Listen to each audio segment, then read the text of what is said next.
Blue fix நேயர்கள் அனைவருக்கும் நெஞ்சார்ந்த வணக்கம். இன்னைக்கு நம்முடைய அரசியல் பார்வையில பல முக்கியமான விஷயங்கள் பத்தி பேச போறோம். அதை பத்தி பேசுறதுக்காக நம்முடைய நண்பரும் மூத்த பத்திரிகையாளருமான நாச்சி செல்வராஜ் அவர்கள் அணிந்திருக்கிறாரு. வணக்கம். வணக்கம். வணக்கம். நல்லா இருக்கீங்களா? நல்லா இருக்கேன். வீக்கெண்ட் அதுமா கூட உங்களை இட்டுன்னு போக வேண்டியது. ஆமா, வித் டி ஷர்ட்டோட வீக்கெண்ட் மூட்ல இருக்கிறான். ஆமா. But what ever it is, election இப்போ வந்து செல்லத்துக்கு ஏன் அவ்வளவு கோவம் அந்த செல்லத்து மேல? பிரகாஷ் ராஜ் கரெக்ட். அதாவது மதுரையில போய் பிரச்சாரம் பண்றாரு, சினிமா அரசியல் பண்றாரு, வந்துட்டாரு, 2 வருஷம் நின்னுட்டாரு. சோ விஜய பத்தி பேசினாதான் நமக்கு அந்த லைம் லைட் கிடைக்கும்ன்றதுக்காக பேசுறாரா பிரகாஷ் ராஜ்? இல்லை, அவர் வந்து தன்னோட தோழி நடு ரோட்டில் வீட்டுக்கிட்ட நின்று சுட்டது ஆர்எஸ்எஸ் காரன் அப்படிங்கிற ஒரு வன்மத்தை கையில் எடுத்துகிட்டு இன்னைக்கு வரைக்கும் வந்து அந்த ஆர்எஸ்எஸோட கொள்கைகளும் பிஜேபியும் ஏற்றுட்ருக்காரு. அது ஓகே, அது நடந்து முடிஞ்சு அவர் வந்து பழி வாங்குவேன், அவங்கள தத்து ஒரு நாளும் நான் சமரசம் ஆக மாட்டேன் அப்படிங்கிற ரீதியில் வந்து நடிகர் பிரகாஷ் ராஜ் தன்னோட கொள்கைகளை அதில் சமரசம் செய்யாமல் அவர் வாட்டுக்கு போராடிட்டு இருக்காரு. அது ஓகே. அவர் பெங்களூரில் வந்து நின்னார், தன்னோட எலெக்ஷன் நின்னார், தோத்தார், அதெல்லாம் முடிஞ்சு போச்சு. இப்போ இன்றைக்கி வரைக்கும் தன்னோட சக நடிகர் வந்திருக்காரு அப்படிங்கிற அவர் சக நடிகராக பார்க்கணும். ஏற்கனவே அவரோட வயசு கம்மியானவர். அவர் வந்து சரி அப்படி அதோ ஒரு பார்வை பார்க்கலாம், இவர் என்ன செய்ய போகிறார், எது செய்ய போகிறோன்னு ஒரு ரிலாக்ஸ் பண்ணலாம். ஏன்னா எடுத்துமே விஜய் எதுக்கிறது வந்து பிரகாஷ் ராஜை வந்து நம்ம ரசிக்கும்படியே இல்லை, பொதுமக்களும் அதை ரசிக்க மாட்டாங்க. ஏன்னா விஜய்க்கு ஒரு சான்ஸ் கொடுத்து பார்ப்போம், பேசுவோம் அப்படிங்கிற ரீதியில் இருக்கு. அந்த மைண்ட் செட்டில் இருக்கும்போது இவர் வந்து தனியாக ஒரு சைக்கிள் ஓட்டுறாருல்ல, அதான் சொல்கிறேன். அதை எடுத்துமே ஏன் விஜய் எதுக்கிறதுக்கு என்ன காரணம்? அவர் கொள்கை பிடிக்கல, இல்லை அவர் ஆர்எஸ்எஸ் எதிர்த்து தான் இருக்கார் விஜயும். அப்புறம் ஏன் எதுக்கு ஒன்றுன்னு நான் கேட்குறேன். அவர் பிரகாஷ் ராஜ் அவரோட ரூட்டில் வந்து எதிர்த்துன்னு தான் நிற்கிறாரு. இப்போ வந்து பாசிச பாஜகன்னு அது பாஜகவே சொல்கிறாரு. பாசிசம் வந்து ஒரு சர்வாதிகாரி போக்க போயிட்டுருக்கு. அதை எதுக்குறதா வந்து விஜய் வில்லன் நடிகர் அவர் பிரகாஷ் ராஜோட கொள்கை. அதைத்தான் இவரும் செய்கிறாரு. இதை மட்டும் ஏன் எதுக்கணும்னு நான் கேட்குறேன். விஜய் மட்டும் ஏன் எதுக்கணும்? நாட்டில் 2 பேர் தேவையில்லாத விஷயம். பார்த்திபன் பேசுறது தேவையில்லாத சர்ச்சை. ஆமாம். இப்போ இவர் பேசுறது வர்றவங்க அதுக்கேற்ற பேசுகிறவங்க பேசட்டும், ஓகே, பாஸ் பண்ணுவோம். அடுத்தது விஜயோட வெற்றி வாய்ப்பு எப்படி இருக்கு? பெரம்பூர்ல கன்ஃபார்ம் வெற்றின்றாங்க. சில அதிகாரிகள்ட்ட பேசும்போது 40-50 சீட்டு வருவாருன்றாங்க. ஒரு முக்கியமான பிரபலமான பத்திரிகையில வந்து அதாவது 140 இருந்து வார பத்திரிகையில் 140 இருந்து 150 சீட் அடிப்பாரு, சிஎம் ஆயிடுவாரு, இல்ல ஒரு ஒரு ஸ்திரமற்ற ஒரு தன்மையுள்ள ஒரு ஆட்சி ஏற்படும், அப்ப விஜய் தான் கை கொடுப்பாரு அப்படின்னா இதெல்லாம் எப்படி பாக்குறீங்க? நம்ம போன விவாதத்துல தான் பேசணும். நம்ம வந்து ஒருத்தர் வந்து ஒரு முக்கியமான நண்பர் கூட நம்ம 140 சீட் எனக்கு வந்து டெல்லியிலேருந்து போட்காஸ்டிங் வந்துருக்குது, இதில் வந்து தாவக்க வந்து 140 சீட் வாங்கிக்க அப்படின்னு ஃபோனில் சொல்லும்போது எனக்கு சிரிப்பு வந்துருச்சு. நான் அடக்கிட்டேன். கூட இருக்கிற வந்து சிரிக்காத அவர் வந்து சீரியஸ் ஆயிடுவார் சொன்னமே இல்லையா? இப்போ வந்து வார பத்திரிக்கையில் அது உண்மைன்னு நான் நினச்சிக்கிறாங்க. ஏன்னா இது ஓப்பனாக நானே பேர் சொல்கிறேன். ஆதவர்ஜனை வந்து பெரிய பணத்தை கொண்டு போய் அங்கே கொடுத்ததாகவும் அந்த பத்திரிக்கைக்கு, அந்த பத்திரிகை வந்து அதுக்காக வந்து தாவைக்காக அந்த பத்திரிகை இல்லை, நிறைய பத்திரிகைகளுக்கு. ஆமாம், இது வந்து சென்னை சிட்டியில். ஆமாம், அதுக்கெல்லாம் நிறைய கொடுத்ததாக அது தகுந்த மாதிரி எழுத. நான் என்ன நினைக்கிறேன்னா காலையிலேருந்து மனம் நொந்து நூடுல்ஸ் ஆயிடுச்சு. என்ன காரணம்னு கேட்டிங்கன்னா, ஒரு வரமுறையே இல்லாமல், ஒரு பத்திரிக்கை தர்மம்னு தெரியாமல், இந்த கட்சி தான் ஜெயிக்கு, இந்த கட்சி தோக்குங்கிறான். அந்த கட்சி ஜெயிக்கிற மாதிரி இருக்கிற கட்சி போய் தோற்று எழுதுகிறான், தோக்கிற மாதிரி இருக்கிற கட்சி ஜெயிச்சு எழுதுகிறான். அப்போ இன்னும் மக்கள் என்ன கீழே கமெண்ட்ஸ் போடுறான், அவ்வளவு வல்கராக திட்டி, ஏன்டா நீங்கள் எல்லாம் என்னடா செய்கிறீங்க, எது செய்கிறீங்க. இன்றைக்கி பார்த்தீங்கன்னா எவன் வந்து பத்திரிக்கையாளர், எவன் பத்திரிக்கை இல்லாதவன், எவன் திருடா, எவன் அயோக்கியம் சொல்லப்போனா ஜேர்னலிஸ்ட் பத்திரிகையாளர்னு சொல்றதுக்கே கொஞ்சம் கூச்சமா இருக்குது. கலாச்சி விட்டுறாங்க. ஒரு டிக்கெட்ல போயிட்டு என்ன பஸ் போன வாட்டி அந்த மாதிரி பேசுறீங்க, உங்க ஃப்ரெண்டு அவரு எப்ப என் ஃப்ரெண்டு இல்ல அவர் அப்படி பேசுற, இந்த டிவில அப்படி பப்ளிக் நல்லா வாட்ச் பண்றாங்க. நீங்க எதுக்காக பேசுறீங்க, என்னத்துக்காக பேசுறீங்க? அதுல ஒருத்தர் ரொம்ப பேசுவார், ரைட்ல பாத்துட்டு லெஃப்ட்ல பாத்துட்டு தான் பேசுவாரு.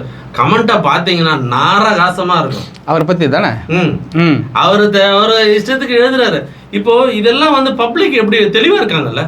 பப்ளிக் தெளிவாக இருக்கிறான். அவன் என்னென்னு புரியுது, எந்த தொகுதியில் யார் ஜெயிப்பாங்க தெளிவாக தெரியுது. இந்த கட்சி ஏன் தோக்குது அப்படின்ட்டு ஒரு 6-10 காரணங்கள் சொல்லுவாங்க. இந்த கட்சி ஏன் ஜெயிக்குதுங்கிறது அதுக்கு ஒரு 10 காரணம் சொல்லுவோம். பப்ளிக் வந்து அவ்வளவு இதாக இருக்கிறாங்க. இன்றைக்கி கட்சிகள் வந்து நாங்கள் இப்படி சொல்கிறோம் அப்படி சொல்கிறோன்னு நீங்கள் எதை சொல்ல வரீங்கன்னா அவன் பொய்யா இல்லை மெய்யா அப்படின்னு கண்டுபிடிச்சிருவான். ஸோ சூழ்நிலை அந்த மாதிரி போயிட்டுருக்கிற போது நீ இதுதான் ஜெயிக்க அதுதான் ஜெயிக்கணும், நீங்கள் வார பத்திரிகைகளும் சரி நாள் பத்திரிகைகள் சரி, இது வந்து வேஸ்ட்டு. எல்லாத்துக்கும் தெரியும் யார் யோகிய, யார் நல்லவன் வர்றா, சொம்பு எடுத்துகிட்டு வர்றா, நீ உள்ளே போ அப்படிங்கிற மாதிரி பேசுகிற மாதிரி தான் இப்போ நான் எல்லாத்தையும் சூழ்நிலையும் பார்க்க விதமான வடை சுட்டாலும் ஜனங்களுக்கு தெரிஞ்சிரு. அது வடை எந்த ரூபத்தில் வந்தாலும் தெரிய வர்றதா உண்மையான ரீசன், உண்மையான அது காரணங்களை சொல்லி தான் இருக்கிறாங்க. ஸோ வந்து எந்த பத்திரிக்கையில் எது எழுதாலும் சரி, இன்றைக்கி வந்து அந்த பத்திரிக்கையே தீண்டத்தகாத பத்திரிக்கை அப்படின்னு சொல்லிட்டு இன்றைக்கி காலையில் ஒருத்தர் ஐயோ அதை வாங்கவே மாட்டேன் நான், அதே இவ்வளோ பத்திரிக்கை இவ்வளோ பேச்செல்லாம் எழுதி வச்சுக்கிறேன், 5 ரூபா அதிகமாக போடுறான், 10 ரூபா அதிகமாக போடுறான் அப்படின்னு சொல்லிட்டு அதை வாங்கி என்னங்க பிரயோஜனம்? அது அவங்களுக்கு தான் அந்த மாதிரி எழுதியிருப்பான். இப்போ ஜெயிக்காத கட்சி ஒன்று 140 சீட்டு ஜெயிக்குதுன்னா என்ன அர்த்தது? எலெக்ஷன்லேயே சந்திக்காத கட்சி. ஆமாம், அது என்ன அர்த்தது? இது ஒரு தர்மம் வேண்டாமா? ஒரு உண்மை வேண்டாமா? ஒரு செய்கிற இதை சொல்லுவாங்களே தொழில் தர்மம் வேணுங்கிறதுங்கிற அதே இப்போ இல்லை, எத்திக்ஸ் இல்லை, எத்திக்ஸ் இல்லாத வாழ்க்கையாக போயிட்டுருக்கு. ஒரு அதை என்ன பத்திரிகை தொழில் வந்து அந்த மாதிரி போயிட்டுருக்கு, கேவலமாக இருக்குது. இப்போ ரோட்டில் வர்றவனெல்லாம் இப்படித்தான் பத்திரிக்கையா, இப்படித்தான் பேசினா நல்லா எடுத்துக்குவாங்களா, நம்மளும் உட்காருவா அப்படின்ட்டு இன்றைக்கி வர சின்ன சின்ன பெண்கள் எல்லாமே பேச ஆரம்பிச்சிட்டாங்க இன்றைக்கி. இப்படித்தான் இதுதான் அரசியலாம் யாராலும் பேசல, இப்படி கோசலான்ட்டு. முந்தா நாள் வந்து ஒருத்தர் அப்படி தான் சொல்கிறார், நாங்கள் வந்து கருத்து கணிப்பு வச்சுக்கிறோம் அப்படின்னு சொல்லிட்டு ஒருத்தர் உட்காராரு. அவன் வந்து செய்தியாளர் பிடிச்சி கிளியில் இழிச்சிட்டேன், நீ எங்கே எடுத்த, எப்போ எடுத்த, எவ்வளோ மூலமாக சொல்ல வர்ற, எத்தனை பேர் டேட்டா எடுத்தேன், டேட்டா கலெக்ஷன் என்ன தெரியுமா உனக்கு, ரிசர்ச்னா என்ன தெரியுமா உனக்கு, கேள்வி கேட்க அவனால் பதில் சொல்லவே முடியல. அடிக்கிற அடியில் இனிமேல் இந்த வேலையை செஞ்சுக்காது, உனக்கெல்லாம் எதுக்கு இந்த வேலைன்னு சொல்லிட்டு போய் ஒர்க் ஷாப்பில் வேலை செய்யலைன்னு அந்த வேலையை செய்ய அப்படின்னு சொல்லி துரத்தி விட்ற கதையாக இருந்துச்சு. ஸோ இந்த மாதிரிலாம் நடக்குதுங்கிறது வந்து காமெடியாக இருக்குது. இப்போ இன்னொரு விஷயம், இப்போ தபால் ஓட்டுகள், இப்போ காவல்துறை சார்பாக நிறைய பேர் அவங்கவுங்க வெளியூரில் இருக்கிறவங்க போய் இன்னைக்கு போட்டிருக்காங்க. நிறைய பேர்கிட்ட நான் பேசும்போது விஜய்க்கு வந்து அமோக ஆதரவு. அதில் ஒரு 2 கான்ஸ்டபிள் என்னோட ஜனநாயக கடமையை ஆற்றிட்டு வந்துட்டேன் இண்டிகேட் பண்றாரு கீழே போட்டோ போட்டு. அதே மாதிரி இன்னொருத்தரும் இப்ப அந்த வீடியோ கூட நம்ம போடுறோம் பாருங்க. சரி, அப்ப என்ன சொல்ல வர்றேன்னா, அண்ணா இண்டிகேட்னா சூப்பர்ண்ணா, டிவிக்கேண்ணா என்ன சொல்ல, அதாவது அதே மாதிரி அரசு ஊழியர்கள் மத்தியில வந்து திமுக மேல ஒரு அதிருப்தி இருக்கிறதா சொல்றாங்க. அந்த பென்ஷன் ஸ்கீம் அந்த விஷயம், அதே மாதிரி கொரோனா பீரியட்ல பறிக்கப்பட்ட பல விஷயங்கள் வந்து திருப்ப கொண்டாடவே இல்லை. ஸோ அதனால விஜய்க்கு வந்து ஒரு ஆதரவு இருக்குன்னு சொல்றதா இல்லைன்னு சொல்றதா? ஆனா வந்து எல்லாருமே ஒரு அமைதியா இருக்காங்க. நம்ம ஆட்கள் தான் வந்து ஊதி பெருசாக்கி 140 150 அங்க ஜெயிச்சிருவாரு, இங்க ராக்கெட் விடுவாருன்றாங்க. இதெல்லாம் எப்படி பாக்குறீங்க?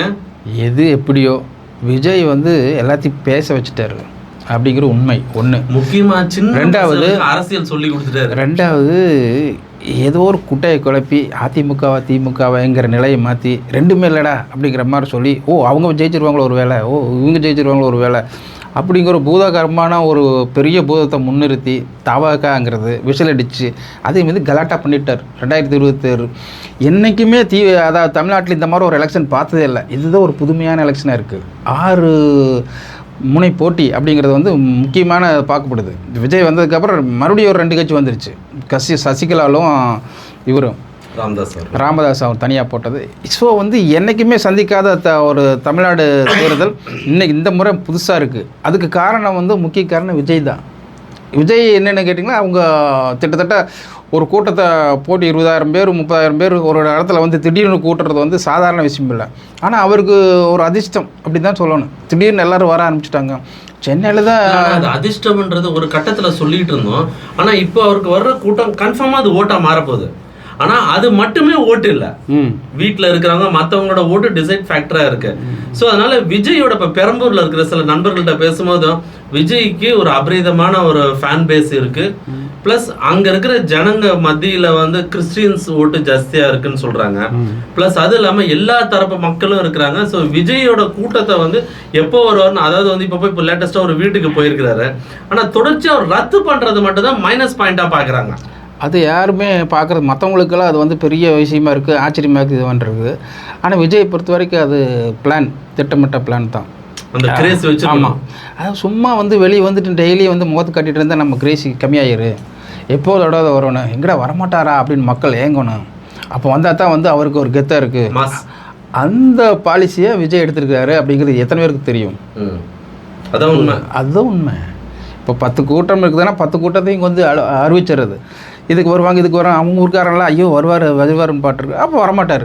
அப்போது கிரேசி ஆகும். அப்போ பக்கத்து ஊருக்கு போகிற போது அங்கேருந்து கூட்டம் விடுவாங்க. அப்போ எல்லா பக்கம் என்ன தெரியுது, அந்த ஊருக்கு வராமல் பக்கத்து ஊரில் எல்லாம் கிராமங்களெல்லாம் ஒன்று சேர்ந்து வர்ற போது பல கிராமங்கள் ஒன்று சேர்ந்து வர க்ரௌட் அதிகமாயிரு. அவரோட டாக்ஸி அதுதான். ஆமாம். இப்போ இன்னொரு முக்கியமான விஷயம் கவனிச்சிருப்பீங்க, அதாவது வந்து காலையிலேயே எல்லாரும் ஓட்டு போட வந்தோம். ஏன்னா பாண்டிச்சேரியில் அப்படிதான் வந்து பசங்க வந்து திரண்டு வந்து ஓட்டு போட்டிருக்காங்க. இங்கே இருக்கிற யங்ஸ்டர்ஸும் முக்கியமாக காக்கி பேண்ட்டு ஒயிட் ஷர்ட் போடணும். காக்கி பேண்ட்டுக்கு இப்போ பயங்கர டிமாண்டாக இருக்குது சென்னையில்.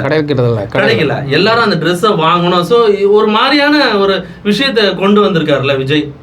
அது வந்து முக்கியமாக நான் வந்து இந்த கார்ப்பரேஷன் எலெக்ஷன் நடந்துச்சு, ஜெயலலிதா அம்மையார் வந்து உயிரோடு இருக்கிறபோது ஒரு தடவை அவங்க ஆட்சியில் இருக்கிற போது நடந்துச்சு. அப்போ வந்து எல்லாத்தையும் அடித்து ரவுடிகளால் ஓட விட்டாங்க அப்படிங்கிற மாதிரி, திமுககாரங்களாம் அடித்து ஓட விட்டாங்க அந்த அம்மா அப்படிங்கிற மாதிரி இருந்துச்சு. அப்போ அந்த சாயங்கால ப்ரெஸ் மீட்டில் வந்து பயங்கர தகராறாச்சு சில இடங்களெல்லாம்.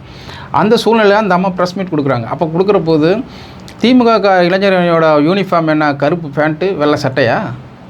அப்போ வந்து இது என்ன ட்ரெண்ட் அவங்களுக்கு, நாங்கள் யார் யார் எங்கெங்கே போகிறீங்க எங்கே வரேன்னு பார்த்துக்கணும், இது என்ன இளைஞரணியோட ட்ரெண்டு அப்படி நாங்கள் எடுத்துக்கணும் அப்படி தானே அப்படிங்கிற மாதிரி கிண்டல் கேலியுமாக பேசினாங்க. ஸோ நீங்கள் சொல்கிற வச்சு பார்க்குற போது அந்த கருப்பு சட்டை, அந்த கருப்பு பேண்ட்டு வெள்ளை சட்டைங்கிறது அப்போ ஒரு ட்ரெண்டிங்காக போச்சு. இப்போ இன்றைக்கி பார்த்தீங்கன்னா வெள்ளை காக்கி பேண்ட்டு வெள்ளை சட்டைங்கிறது, ஒயிட் ஷர்ட்டுங்கிறது இது ஒரு ட்ரெண்டிங். ஆமாம், இப்போ அன்னைக்குமே அப்படி இருந்தது, இன்றைக்கும் அப்படி வருது. விஜய் ஒரு இதை உருவாக்குறாரு அப்படிங்கிறதான் இது. தெரியாமல் முதல்வரும் சில சமயங்கள் அப்படி போடுறாரு, அந்த ட்ரெஸ்ஸே போடுறாரு. முதல் வேறு மாதிரி கருப்பு வெள்ளை சட்டை போட்டு தான் இருந்தார். இப்போ அப்படியே மாற்றிட்டாரு. இளைஞர்களை இம்ப்ரெஸ் பண்ணுறதுக்கு காப்பி பேஸ்ட் பண்ணிட்டு இருக்காங்க. ஆமாம், அந்த டவலை சுற்றி அடிக்கிறது, கரைச்சி இது பண்ணுறது, போடுறது, அதுக்கு ஒரு மியூசிக் போடுறது, என்ன கேவலமான அரசியலாக இருக்கு. ராகுல் காந்தி அரசியல் எப்படி பார்க்குறீங்க? ராகுல் காந்தி மேலே இருந்த தமிழக மக்களுக்கு இந்த மரியாதையும் கிரேஸும், ஆனால் அவர் வந்து தொடர்ச்சியாக வந்து கூட்டணி தலைவர் திமுக தலைவர் ஸ்டாலின் அவர்களை வந்து கண்டுக்காமல் போகிறது. பாண்டிச்சேரியில் வரும்போது அவர் அங்கே தான் இருந்தார், ஒரே மேடையில் ஏறல. இப்போவும் வந்து தனியாக வந்து போயிட்டுருக்குறது, இதெல்லாம் எப்படி பார்க்குறீங்க? இதுக்கு வந்து ஒரு போன வாரம் நம்ம ஏற்கனவே இந்த செய்தி போட்டோம். மம்தா பானர்ஜி எப்போ பெரிய குண்டு தூக்கி போட்டாங்களோ அதுலேருந்து இது தொடர்ந்து நடந்துட்டு இருக்கிறது தான் சொல்லணும். இதுக்கு காரணமாக மம்தா பானர்ஜி தான். ஏன்னா வந்து திமுகவுக்கும் பிஜேபிக்கு ஒரு கள்ள தொடர்பு உண்டுன்னு அந்த அம்மா சொன்னதுக்கப்புறம் அந்த பிரச்சனை அப்படியே போயிட்டே இருக்கிற போது திடீர்னு அப்போ இது வந்து ராகுலுக்கு தெரியுமா தெரியாதா அப்படி, அது ஒரு பக்கம். அப்புறம் 2வது 28 சீட்டு வந்து திமுக கொடுத்த போது அதில் இழுபறியானது, அந்த பிரச்சனையை ஒரு பக்கம். அப்புறம் இப்போது புதுச்சேரிக்கு வந்தது, இவர் கண்டுக்காமல் போனது, இப்படி வந்து விரிசல் ஏற்பட்டே போகுது. இந்த சூழ்நிலையில் தமிழ்நாட்டுக்கு கம்பல்சரி வந்ததாகணும். அப்போ வந்து அவரையும் பாராமுகமாக ஒரே ஸ்டேஜில் ஏற்றாமல், இது கூட்டணி தர்மமே கிடையாது. இப்போ திமுக கலைஞர் இருக்கிற போது எல்லாத்தையும் என்ன பிரச்சனையாக இருந்தாலும் ஒரு பாயிண்ட் ஒன்று போட வச்சு அங்கே வந்து எல்லோரும் மிங்கிளாகிருங்க, எல்லா கூட்டணி தலைவர்களெலாம் பேசிடலாம் அப்படின்ட்டு தான் பார்ப்பாங்க. ஆனால் இன்றைக்கி கூட்டணி ஸ்ப்ளிட் ஆன மாதிரி இருக்குது. இது வந்து அவங்களே எங்கள் அப்பா குதிரைக்குள்ளைங்கிற மாதிரி காட்டிக்கிற மாதிரி காங்கிரஸ் காட்டி கொடுக்குதே. இப்போ இவரும் அதை கண்டுக்கவே இல்லை, முதல்வர் ஸ்டாலினும் அதை கண்டுக்கவே இல்லை. இனி நானும் ஒதுங்கிப்போ நீயும் ஒதுங்கிப்போங்கிறது வந்து ஸ்ப்ளிட் ஆகிறனால வந்து யார் கிளாஸு? அவங்களுக்கு எனக்கு ஒரு கண்ணு போனாலும் பரவாயில்ல, உனக்கு ஒரு கண்ணு, ஒரு 2 கண்ணு போகணும் அப்படிங்கிற பாலிசி தான் இருக்குது. இது வந்து ஒரு இம்பேக்ட் 4ஆம் தேதி ஏற்படுத்துங்கிறது தான் யதார்த்தமான நிலவரமாக இருக்குது. இல்லை, இப்போ அவர் பேச்சில் வந்து திமுக தலைவர் ஸ்டாலின், முதல்வர் ஸ்டாலினை வந்து நீங்கள் வேலை கொடுத்து வாங்கிட முடியாது, காம்ப்ரமைஸ் பண்ண முடியாது, இங்கே வந்து அதிமுகன்ற கட்சியே இல்லை, பாஜக வந்து மொத்தமாக எடுத்துக்கிட்டாங்க அப்படின்னு சொல்கிறாங்க. ஆனால் உண்மை நிலவரம் பார்த்தா காங்கிரஸ் தானே இங்கே இல்லாத மாதிரி ஒரு தோற்றம் இருக்குது. ஆமாம், இப்போ காங்கிரஸ், அதே விஜய் என்ன சொல்கிறாரு, இதில் விஜய் நம்ம சொல்லி தாக்கணும். விஜய் வந்து நான் காங்கிரஸ் எனக்கு திறந்து விடுமாறு, எப்போ வேணாலும் போவேன், எப்போ வேணாலும் வருவேன், இது என்னோட கட்சிங்கிறாரு, ஒரு உரிமையா? அப்போ வந்து ராகுல் ஏன் அதை பற்றி பேசவே இல்லை? விஜய் நீங்கள் உங்கள் வேலையை பாருங்கள், இது என் கட்சி வேறு உங்கள் கட்சி வேறுன்னு சொல்லவே இல்லையே. இப்போ அது ஒரு நோட்டெடு தானே அது. அப்போது விஜய் வந்து காங்கிரஸில் எப்போ வேணாலும் வரல, எப்போ வேணாலும் போகலாம். அப்போது நீங்கள் விஜய் வந்து என்றைக்கு காங்கிரஸ் தலைவர் ஆகலாம், தமிழ்நாட்டில் கூட ஆகலாம், இல்லை கட்சி கிளச்சிட்டு கூட வரலாம் அப்படின்னு தானே அர்த்தம். அவர் ஒரு டார்ச்லைட் தூக்கி போட்டு உடைப்பாரு. ஆமாம், நானும் காங்கிரஸ் தலைவர் ஆயிடுவேன், நானும் இதாகிடுவேன், தாவ கலைச்சிட்டு அப்போ வந்துரு, அதுதான் மீனிங்கு. இல்லை, இப்போ ராகுல் காந்தி ஃபேக்டர் வந்து எப்படி இருக்குது? இப்போ ஒரே இப்போ இந்த நிலைமையில அரவிந்த் கெஜ்ரிவால் இங்கே வராரு பிரச்சாரத்துக்கு. அது வந்து திமுகவுக்கும் காங்கிரஸுக்கும் ஊழல், அந்த பிரச்சனை யாரும் சால்வ் பண்ணல. அது பெருசாகி ஓப்பனாக தெரியுது. ஆமாம், ஓப்பனாக தெரிஞ்சிருச்சே. பெருசாகி இப்போது விரிசல் ஏற்பட்டுருச்சு.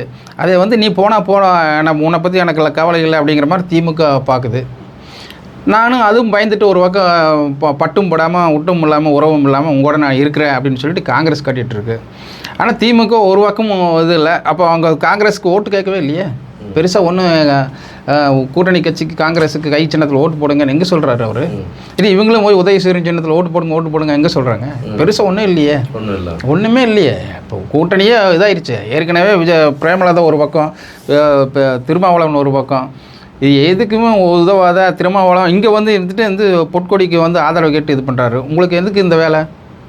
திமுக தான் ஓட்டு கேட்கணும். அங்கே திமுக நிற்குதுல, கொஞ்சம் கட்டுப்பாடுகள் வைத்து இருக்கிறதா ஒரு தகவல் வெளியா இருக்கு. வாயை மூடிட்டு இருக்கோன்னு நீ வெளியவே பேசாத, நீ போய் தனி மேடை போட்டு பேசு, எங்க மேடைக்கு நீ வந்துடாதன்னு திமுக மேலிடம் சொல்லியாச்சு. நீ எங்கள் ஸ்டேஜில் நீ ஏற்ற மாட்டா, நீ தனியாக போய் கத்திக்கோ, வாய்க்கு வந்தது நீ பேசிக்கோ. நீ என்ன பேசணுங்கிறது தெரியாமல் ஏதோ அவர் தான் இருந்தார், விஜயகாந்த் இருந்தார், ஏதோ பேசினார், உளுந்தூர்பேட்டைக்கும் உடுமலைப்பேட்டைக்கும் வித்தியாசம் தெரியாமல் பேசிகிட்டு இருந்தார். அப்போ நீங்கள் வந்து எப்படி இருக்கணும்? நீங்கள் வந்து பெரிய புத்திசாலின்னு சொல்லிட்டு வர்றீங்க. அண்ணனோட ஆட்சியில் வந்து ஒன்று தான் மிஸ்ஸிங்கு, பாலியல் குற்றம்னா என்ன அர்த்தம்? அது இருக்கிற இடத்துல நீ வந்து எங்கள் அப்பா குதிர்க்குள்ள இல்லை, இதை பார்த்துக்கோ, நாங்கள் செய்வோம் அது அப்படின்னா அண்ணாமலையும் வான சீனிவாசனும் பாராட்டுறாங்க. ஆமாம், இப்போ கடைசியில் என்ன சொல்கிறாங்க? நாங்கள் அனுப்பப்பட்ட ஸ்லீப்பர் செல் தான் பிரேமலதா அக்கா அப்படிங்கிறாங்க அவங்க. அப்போ சோழி முடிஞ்சுதா? 10 சீட்டு கொடுத்து, ஆமாம், எண்டு கார்டு போட்டாச்சு. இப்போது பிரேமலதாவும் போட்டாச்சு, திருமாவளவனும் போட்டாச்சு, காங்கிரஸும் போட்டிருக்கு. அப்புறம் என்ன, நாங்கள் தனித்து நிற்போம்டா அப்படிங்க தனிக்காட்டு ராஜாங்கிற மாதிரி தான் திமுக தேர்தல் பிரச்சாரத்தில் போயிட்டுருக்கு. அப்படித்தான் நம்ம பார்க்க வேண்டியதாக இருக்குது. ஓகே, இப்போ இறுதியாக ஒரு கேள்வி. எடப்பாடி பழனிசாமி அவரோட பிரச்சாரம் வந்து நாளுக்கு நாள் சூடா பஞ்ச் டைலாக பிரித்து மேயறாரு. குறிப்பாக இன்னைக்கு செங்கோட்டையனை பிரித்து மேய்ஞ்சிட்டாரு. அதுவும் எதுகை மோனையில் எனக்கு தெரியும் ஃபேமிலியோடு வந்து அங்கே கேட்டது அந்த கதை நான் சொல்ல மாட்டேன், எனக்கு மரியாதை இருக்குது, அது நீங்களே தெரிஞ்சுங்கன்னு போட்டு தாக்கிட்டாரு. அதே மாதிரி எடப்பாடி சைடில் வந்து கொஞ்சம் அவர் சைடில் விசாரிக்கும் போது அவர் கொஞ்சம் குஷியாக இருக்கிறாராம். நிறைய அதிகாரிகள் அவர்கிட்ட பேசுகிறாங்களாம், திரும்ப வருவதற்கான வாய்ப்பு இருக்குது, எங்களை பார்த்துங்க அப்படின்றாரு. இவர் அதிகாரிகளுக்கெல்லாம் எச்சரிக்கை கொடுக்குறாரு. ஸோ ஏடிஎம்கே கேம்பில் எப்படி இருக்கு? அதாவது நாம் ஏற்கனவே சொன்ன மாதிரி தான், தன்னோட கொங்கு ஸ்லாங்கில் வந்து எடப்பாடி பழனிசாமி பேசுகிற போது முதல்ல ஆரம்பத்தில் முகம் சொல்லிச்சுட்டு இருந்து எல்லாருமே இப்போ ரசிக்க ஆரம்பிச்சுக்கிறாங்க. அப்படின்னு தான் பார்க்கணும். இதுக்கு நேற்று நீங்கள் சொன்ன மாதிரி செங்கோட்டையா அப்படிங்கிற அந்த தோணியில் பேசுகிறது, உன்னை பற்றி எனக்கு தெரியாதா, நீ எங்கே போய் எங்கே நின்று உன் மனைவி உள்பட யாரை புகார் செஞ்சாங்க, அது யாருன்னு தெரியும் அப்படிங்கிற போது அப்படியே கூட்டத்திலிருந்து அப்படியே கத்துறாங்க. அந்த பதில் அங்கே வருது. ஸோ வந்து இவர் கேள்வி கேட்குறதுக்கு முன்னாடி அந்த பதில் வருதுன்னா அப்போ இவருக்கும் அந்த கூட்டத்துக்கு எவ்வளோ மெர்ஜாக இருக்கிறாங்கன்னு பார்த்துக்கோங்க. இதுதான் பிரச்சாரத்தோட வெற்றிங்கிறது, இதுதான் வெற்றியோட முதல் படியே. அப்போது தலைவன் பேசுகிறத தொண்டர்கள் எல்லாம் எல்லாம் புரிஞ்சுக்கிறாங்க. அப்படிங்கிற போது நீ வளர்ந்த கதை தெரியே அப்படின்னு சொல்லிட்டு சொந்த தொகுதியில் போய் உன்னை குமர அடிப்பேன், டெபாசிட் வாங்காமல் உன்னை அடித்து துரத்துவேன் அப்படின்னு தான் அர்த்தம், மீனிங். இவரோட பாலிசி எப்படி பார்த்திங்கன்னா, ஜெயலலிதா ஒரு பாலிசி இருந்தால் கூட இவரும் ஒரு பாலிசி இருந்தால் கூட, ஆனால் 2 பேரும் ஒரே ட்ராக்கில் தான் போகிறாங்க. தன்னோட கட்சியிலேருந்து வெளியே போனவங்க துரோகிகளை எப்படியெல்லாம் வீழ்த்தணும் அப்படிங்கிறது வந்து தெளிவாக புரிஞ்சுக்கிறாரு. இப்போ ரெண்டாவது நீங்கள் சொன்ன மாதிரி எல்லா அதிகாரிகளும் வந்து இப்போது காக்கா பிடிக்கிறத ஒரு ஸ்டைலுக்காக வந்துருக்காங்க. உதாரணத்துக்கு சொல்லப்போனால் கோர்ட்லேயே வந்து லீடர் இருப்பாங்க, பிபி இருப்பாங்க, ஏஜி இருப்பாங்க, அப்படி பல குரூப்பில் இருக்குது. இப்போ அவங்கெல்லாம் போய் அதிமுக பவர்ஃபுல்லாக இருக்கிற ஒரு அதிகாரிகிட்ட போய், சார் அடுத்தது எல்லாம் வந்தால் எங்களுக்கு கொஞ்சம் கவனிச்சுக்கோங்க, பார்த்துக்கோங்க அப்படின்னு சொல்கிறதெல்லாம் பார்க்க வேண்டிய ஒரு சூழ்நிலை வந்திருக்கு. ஆமாம். ஸோ வந்து கலர் சேஞ்ச் ஆகுது, கிளைமேட்டு மாறுற மாதிரி ஒரு சூழ்நிலை இருக்குது. அதை நம்ம பார்க்க தான் முடியுது. ஏன்னா பத்திரிக்கையாளர் எழுந்துட்டு அதை சொல்ல முடியாது, சொல்லாமல் இருக்கவும் முடியாது. இது நம்ம கேள்வி. ஆமாம், எல்லாம் தெரிஞ்ச மாதிரி பேசிட்டு அது வந்துங்க இப்படிங்க அப்படிங்கன்ட்டு எல்லாம் சொல்லக்கூடாது. இது ஆமாம், இது வந்து உண்மை, நம்ம கேட்டோம். ஆமாம், இதுதான் உண்மை. ஸோ வந்து கிளைமேட் சேஞ்ச் ஆகிறத நம்ம கண் கூட பார்க்குறோம். இது இயற்கையாக வந்து அதிமுகவுக்கு அமைஞ்சிருச்சு அப்படின்னு தான் நான் பார்க்க வேண்டியதாக இருக்கும். ஓகே, வர இருக்கிற அரசியல் களம் வந்து பிரேக்கிங் நியூஸ்க்கு பஞ்சம் இருக்காது. இன்னும் நிறைய விஷயங்கள் இருக்குது, நிறைய விஷயங்கள் பேச உங்களோட கருத்துக்களை பதிவு செய்தமைக்கு ரொம்ப நன்றி. மீண்டும் ஒரு காணொலி உங்களை சந்திக்கிறேன். நன்றி, வணக்கம். வணக்கம்.